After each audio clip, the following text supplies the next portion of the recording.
আজকে বাড়িতে কি যাবো, আত্মহত্যা করা ছাড়া আর উপায় নাই বাবা। আমরা দ্বিতীয় জন্মদাতা। তোমার মা বাবা যদি তোমাদের জন্ম দিয়ে থাকে তাহলে আমরা শিক্ষিকা শিক্ষক, আমরা তোমাদের দ্বিতীয় জন্মদাতা। তোমাদের আমরা মানুষ করছি, আমাদের হাতে ধরা ছেলে মেয়ে ভার্সিটি বিশ্ববিদ্যালয় কলেজ সব জায়গায় পড়ালেখা করে। তাহলে কেন এত বিভেদ থাকবে, কেন এত কষ্ট, কেন অপমান, লাঞ্ছিত বঞ্চিত?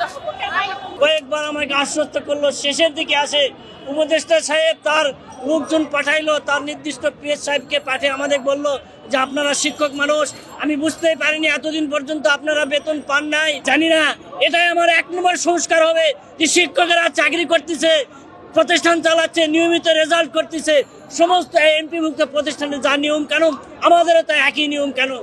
এই সূত্রে আমরা প্রতিষ্ঠান চালিয়ে আসতেছি ভাই। আমার শিক্ষকরা বিনা বেতনে কাজ করেছে। 10 বছরের যাত্রা তো কেবলই শুরু। একসাথে গ্রো করার এই জার্নি চলুক আগামীতেও।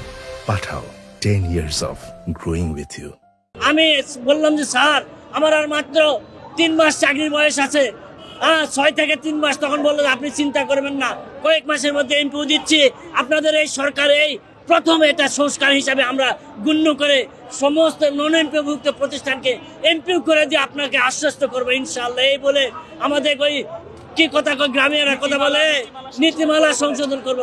ওই নীতিমালা এখন পর্যন্ত সংশোধন হয় নাই, আমরা বেতনের মুখ থেকে দেখি নাই। আজকে আমরা বড় দুঃখে আসছি, আমাদের শিক্ষকরা বলতেছে আমি আর না খাই কতই করবো, আমার আর চাকরি বয়স নাই। বাধ্য হয় আজকে আমার যে সহযোদ্ধা দীর্ঘ 30 বছর 20 বছর 25 বছর আন্দোলন করতেছি, তাদের সঙ্গে একত্রতা ঘোষণা করে আসছি যে এই অবস্থা হয় আমার এমপিও নিয়ে যাবো, আমি তো বিল পাবো না, তারাই পাবে, নচেত আমি লাশ হয়ে যাব। আজকে দেখলাম এই সরকার আমাদের যেভাবে জল কামান আর যেভাবে পিটন দিল, তাতে শিক্ষকদের পছন্দ করে না আমাদের। আজকে বাড়িতে কি যাবো, আত্মহত্যা করা ছাড়া আর উপায় নাই বাবা।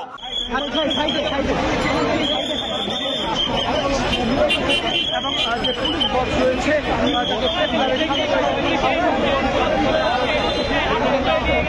আমরা যেমনটি দেখলাম একজন পুলিশ